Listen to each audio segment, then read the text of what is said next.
I'm here with Abby. Abby's interning with us this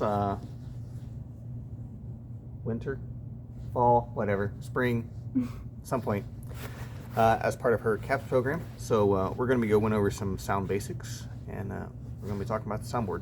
So most soundboards are laid out in a logical flow. Like it starts at this side, it works its way this way. This board is no different.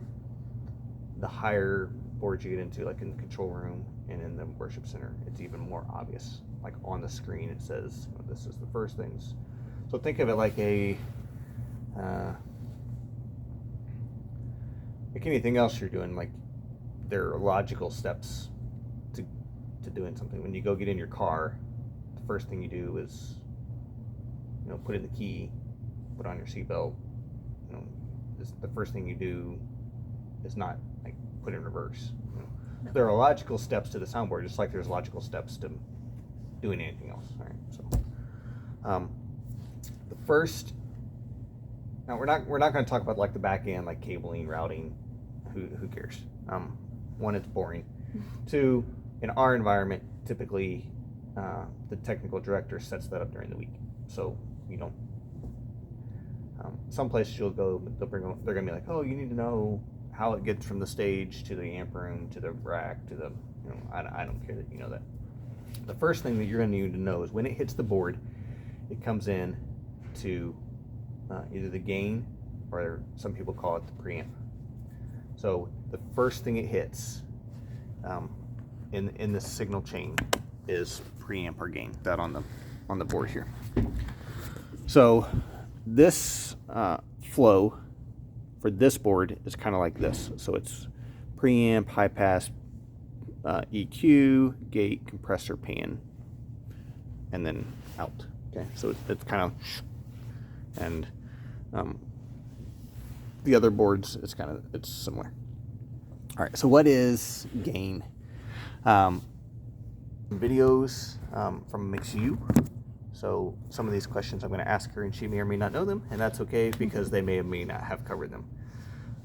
As you start this process, you should have already watched the intro to, is it Intro to Basics or something like that? Mm-hmm. Basics, something about basics, and they will cover some of this, and some of it they won't. So, do you remember at all what the gain does? Or I think it's like how much sound goes through, something like that. That's basically it. The easiest way I can think of to explain when I tell people about gain is it works in conjunction with the fader, right? Mm-hmm. So let's look and see. Gain and fader. So we'll think of it kind of like a dam, like a water dam. So the gain sets how big the dam is. Okay, so how much, if you got a little bitty small dam in the river, no matter how much you open it up, you're only going to let through this much water, right? Mm-hmm. So that's gain. You set your gain way down, you're only going to get this much sound. Doesn't matter how high your fader is, you're getting this much. You expand that gain, you can allow more and more sound water through. Mm-hmm. Now your fader is how much of this total you're letting through at one time. So you got a dam this big, you can still have the fader set to only allow this much through, but your potential is here. Okay. So, makes sense? Mm-hmm. All right. So that's kind of gain and fader are kind of working together, but gain is kind of the master. Mm-hmm. It's if you got it way down, push that fader all you want. You're only going to get this much. Gain can be tricky because you can, and then you're going to get tons of feedback if you just move your fader a little bit because you've got so much potential. Mm-hmm. So there's kind of a balance there of we want our level to be kind of in the green, almost in the orange for how loud it is, mm-hmm. but we don't want our gain to be so high that we're always peaking in the red.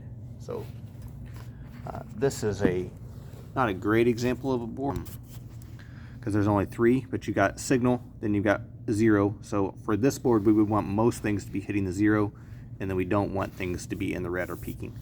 Mm-hmm. Higher our boards, like in the control room and in the worship center, have a meter that's like this big, and you get like a little bit of green, a little bit of green, then you get a little bit of orange. You get 3 or 4 oranges, and then you get 1 red. Mm-hmm. You know, so. All right. The fader are kind of the limiters, but then we get into where you can shape sound. So everything from now on, high pass, EQ, gate compressors, pan, effects, routing, all, not routing, but everything on down the line now is how we're shaping that sound to get it to sound how we want to. Mm-hmm. All right, so next thing in our line here is the preamp, or the preamp, the high pass filter. Do you remember high pass filter? I remember them talking about it, and it's like that cuts out all of the low. Yeah. Sound. It's kind of different when you think about the high pass cuts out low frequencies, Mm-hmm. and the low pass cuts out high frequencies. Right. You're high passing the EQ. So we're kind of tight in here a little bit, but make sure you can see the screen here, Abby. All right, so I'm going to turn this high pass filter here. You'll see on our EQ here.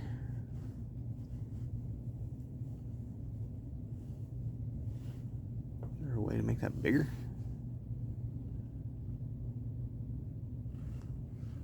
I guess not. On our EQ here, when I turn the high pass knob, you'll see that rolling up, and you'll see the frequencies there. So essentially what that's doing is everything below this line, it's cutting it out. Mm-hmm. Now, it does help a little bit to know, like, okay, vocals kind of sit in this range, guitars kind of sit in this range. We have cheat sheets of EQs and stuff, so you can kind of see. The basic rule of thumb is nothing sits below 60 except for bass guitar and kick drum. So we cut everything to 60 at least, except for kick drum and bass. So there's kind of our about like that. Now things like electric guitars, piano, keys, they play down in that range. Vocals typically do not. So anything that's vocal, we cut up at like 90. Mm-hmm. Because a male singer could hit down a little bit in the hundreds, 110. Female vocals, you can cut as high as 120. So what's the advantage then? I'm going to cut those frequencies out.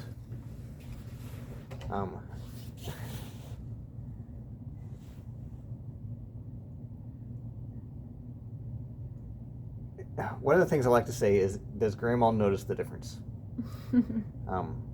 If my mom comes to our church, she lives in Indiana, so she's not going to, but if she came and visited us and we made this change, would she notice the difference?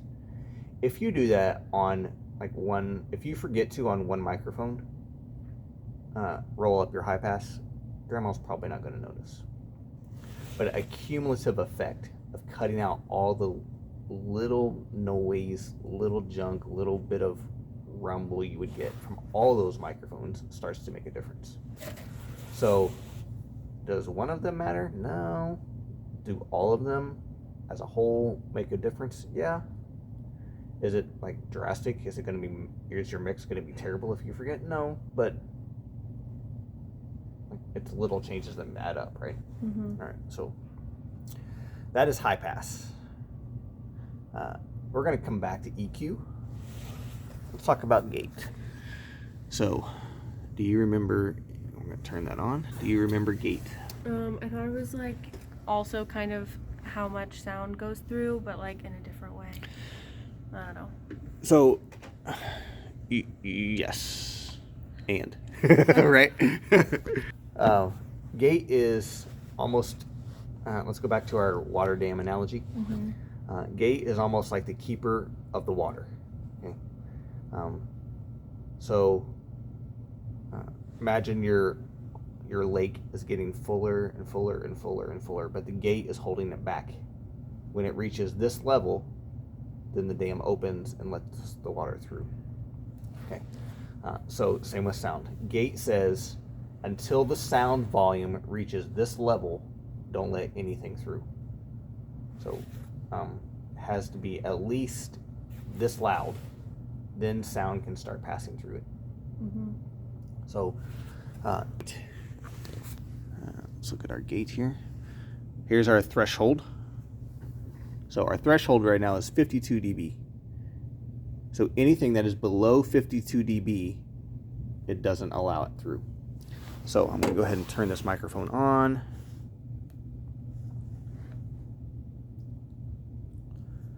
Okay, so you can see now we're starting to get some volume. I'm just going to lay it down here and we'll be quiet. So just room noise in here is higher than 52 dB. All right, so if we turn this up,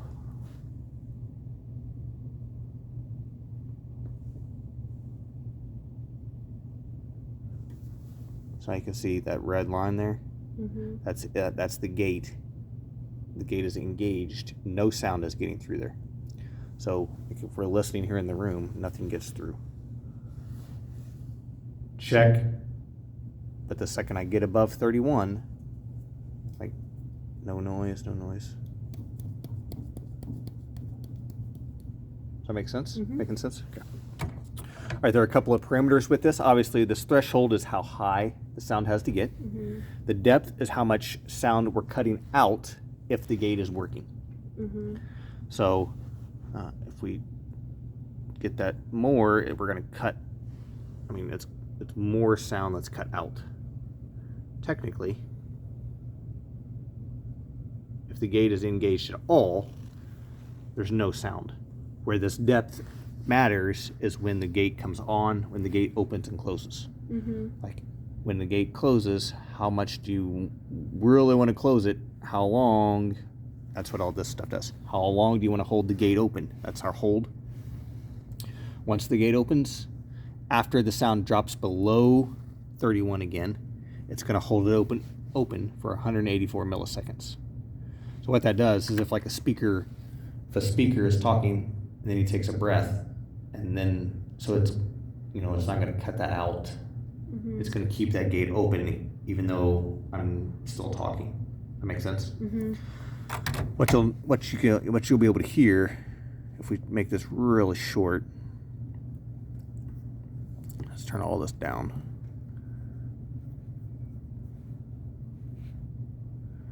You'll be able to hear now a little bit of my words will be cut off because my threshold is high, my depth is really long, and my holds are really short. So if I'm talking, then let's exaggerate it some more. What you'll notice is here that cutting off some of my words. You would really notice it if people don't talk as much or talk as loud.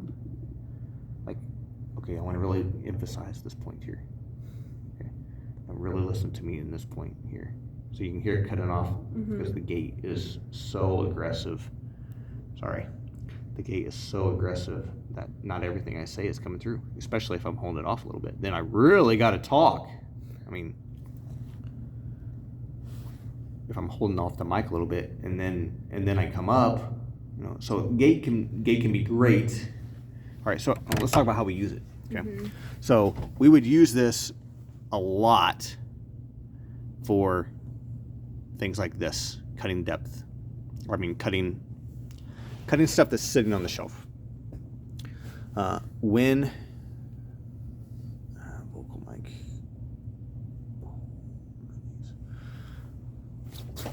When your vocalist or somebody takes their mic and sets it down backstage and the pastor is speaking, you wouldn't want frequencies getting into the mix. That'd be a great example of how to use a gate.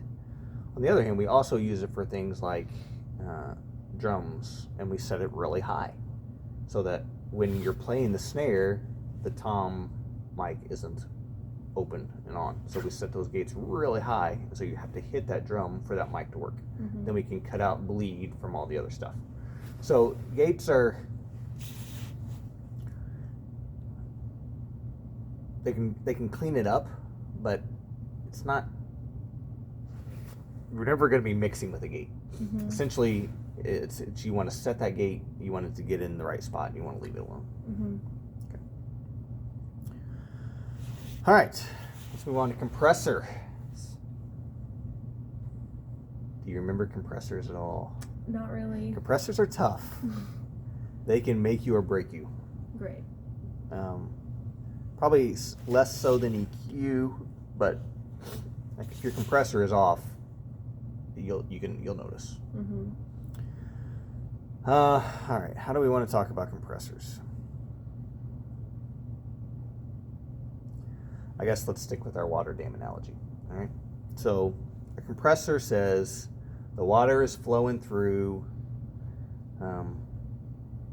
but when the water reaches this certain level, I want to start scaling it back. Okay. So sticking with our water analogy, if the water reaches 75%, but we get to 100, the dam's going to fail. So once we get to 75%, start scaling it down so that as more water comes through, as more the water builds, we only let a certain percentage of it through. All right, let's can that analogy.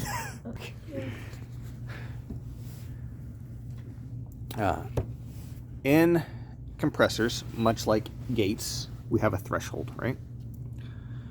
So when the threshold reaches -10, our ratio kicks in. Let's change this to be a little more. Right now that ratio is set to 2 to 1. And what that means is for every decibel above 10, for every 2 decibels above 10 that it gets louder, it's only going to let one of them through.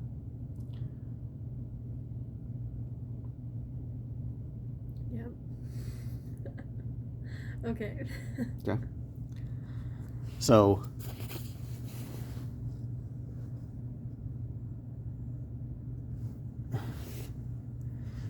in this example, since our threshold is set at 10 and our ratio is 2 to 1, if our decibel level was now at 0, I mean, we were putting into the microphone 0, 100, whatever. You get the point. Is it -10? If we were at 0, really, we would only be letting out -5.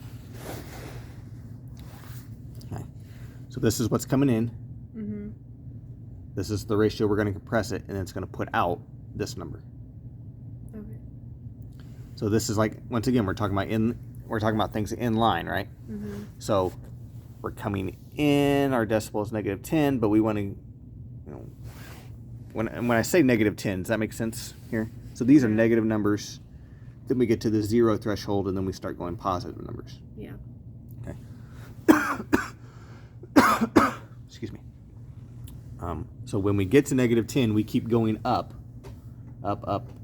For every 2 decibels we get louder, the compressor is only going to let one of those decibels go out. Okay. So we could theoretically change this ratio to infinity, and the sound will never get higher than -10 decibels, because the compressor is going to say, no matter what happens, I'm compressing this at an infinity ratio to -10. Okay.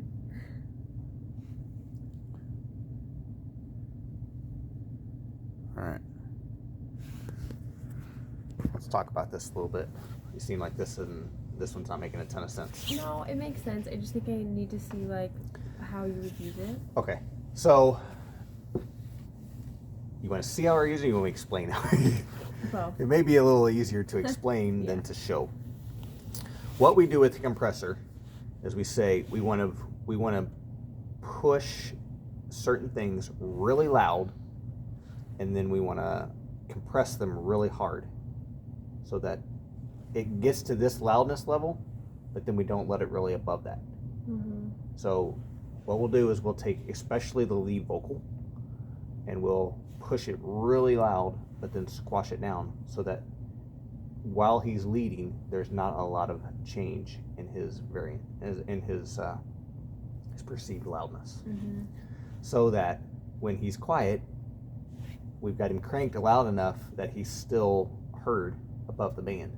But when he gets loud, he doesn't get like super loud, and then you can't hear anything else. Mm-hmm. So what we're trying to do is we're trying to make things that are super important sit right in the pocket where we want them to. That makes sense. Okay.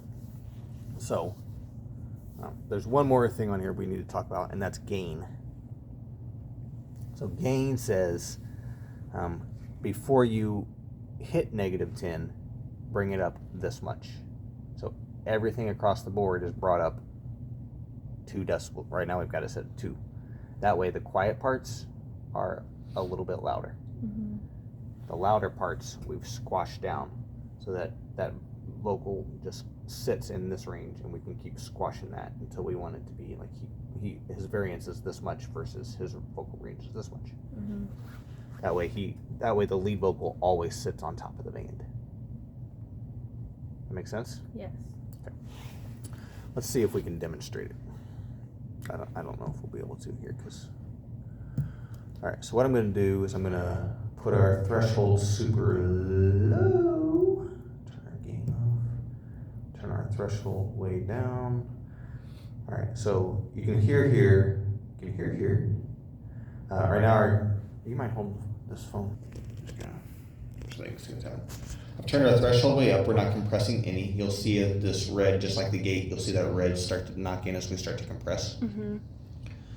We're going to turn our ratio up. Let's do 10 to 1. And then as I lower this threshold, you'll hear it start getting quieter because I'm hitting the threshold, but for every 10 decibels I get louder, only one of them is getting through. Okay, so you see the gain and starting to engage there. Mm-hmm. So it's compressing me, compressing me, compressing me, compressing me, compressing me. So I'm still letting sound through. But I'm at -25. And that's pretty much where I'm going to sit because every 10 decibels I get louder, it's only letting one through. Mm-hmm. So here, say this -7, that's a good amount of compression. But no matter how much louder I talk in the room, it still sounds basically the same. It's still basically at 8, Mm-hmm. right? Because I've got the compression set so high. So what we would do on like a lead vocal, back to that example, is we would put the threshold base up at 0, and then we compress it at like 4 to 1. And then, as he gets louder, it doesn't move a little bit. I mean, it's there a little bit, but not much. Mm-hmm. But when he's quiet, you can see now our compressor's not working at all.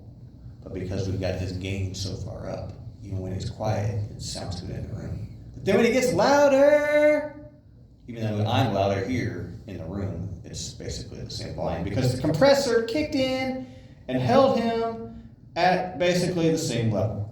Mm-hmm. All right, clear as mud. Yes.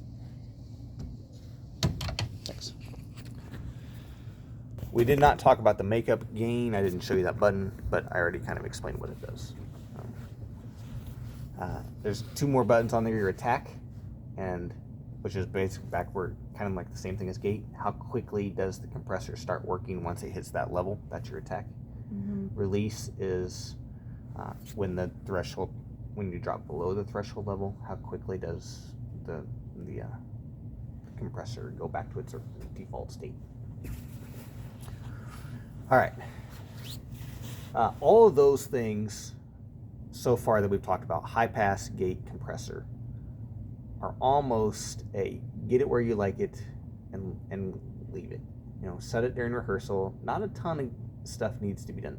Compressors maybe a little bit, like if you can feel like, I don't have enough dynamic range in the lead vocal or the background vocals, you may want to mess with that during the event. Mm-hmm. But for the most part, high pass, gate, and compressors are kind of set and left.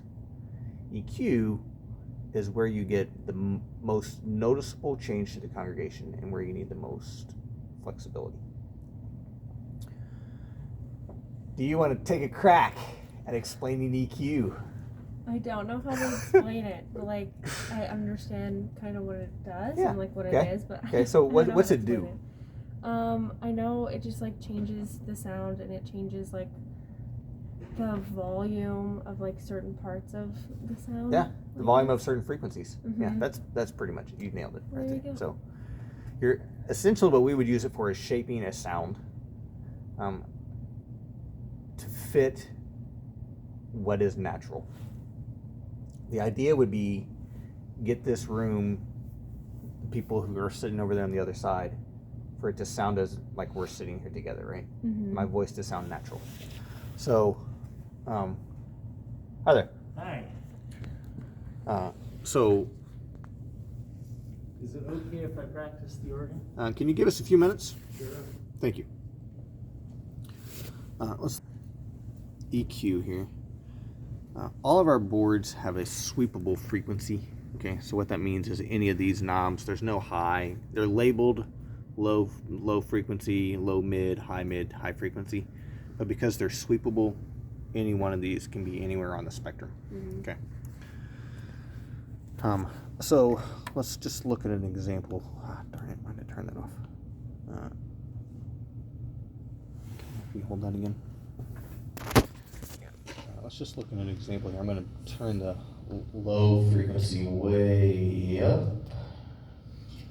Low, low, low, low, low, low, low, low. So you can see as I kind of talk.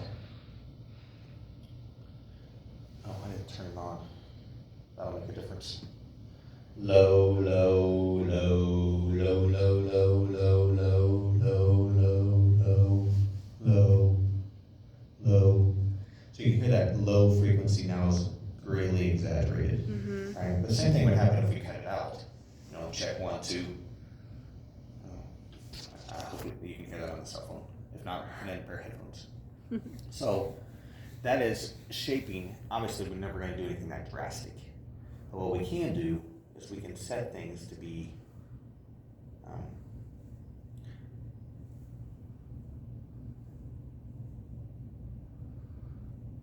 to pull out things we do and don't like. If that makes sense. Let's talk a little bit about the controls here. So the first thing we have is our high pass, and you can see exactly what frequency that's set at. Mhm. This is called our width. Okay, so what that does, let me push this up a little bit, is it changes how big the scope of that frequency it's cutting. Right? So we can cut a lot more frequencies, or we can be very specific with the frequencies we want to cut. Then we got a frequency knob, we can pull it to in what we do and don't like, and then we can adjust it, either boosting that frequency or cutting out that frequency. Mhm. All right. So how do we now? Those people with a great ear can just be like, oh, that's like Brian. Can be like, yeah, that frequency is like 200. I have more of a relative ear. I'm like, oh, that's probably around 200 to 300. But what's the best way to find it? So to me, the best way to find things is to boost it way up, find what you don't like, and cut it out. We almost always do negative EQ. So we rarely boost things in our EQs because this is essentially a flat EQ is basically what you're putting into the mic. So what we want to do is we want to cut things we don't like. Now there are examples of where you could boost things like I really want to bring out the crispness of this guitar in this solo. Then you could boost something. Mhm. For the most part, we just cut. So let's listen to this mic. Check 1, 2. It's a little boomy right in there. Mhm. So what we'll do is we'll get our low frequency. We're going to boost it way up. Then we're going to sweep the frequency until we find what we don't like. Check 1, 2, 1, 2, 1. Ooh, hear that right there? Mhm. That's what we don't like. So we're going to put that right in there. And then we're going to cut that out. Check 1, 2, 1, 2, 1, 2. Okay, so now it's not huge, but it cleans it up a little bit. So with it, with that cut, with that not cut, with that cut, with that not cut. So you can hear that. We might cut too much out because that a little bit of that in there is good. That's more reflective of my voice. Check 1, 2. So we can just cut a little bit of that out, and then we don't have this noise, but we also don't feel like it's like missing some bass. So you don't. EQ is all about shaping, right? So we don't necessarily need to be like everything needs to be this huge sweeps and these huge cuts, and if something sounds good, I would leave it flat. 90% of the guitars we run, we leave flat because the guitar players, we expect them to come with their guitar pedals and their tone and their stuff the way they like it. Right. So we pretty much leave it flat. We'll run a high pass on it. That's pretty much it. Keyboards and pianos, they have such a wide vocal range. Their inputs, there's no junk, there. So the main thing that we're going to EQ is vocals, because one, everybody's different, and two, them singing in the room and the speakers and how the room is shaped and the acoustics of the room all affect that sound. So they're going to get the most EQ. All right. Questions? No, not yet. Okay. All right. I hope that was informative to you all.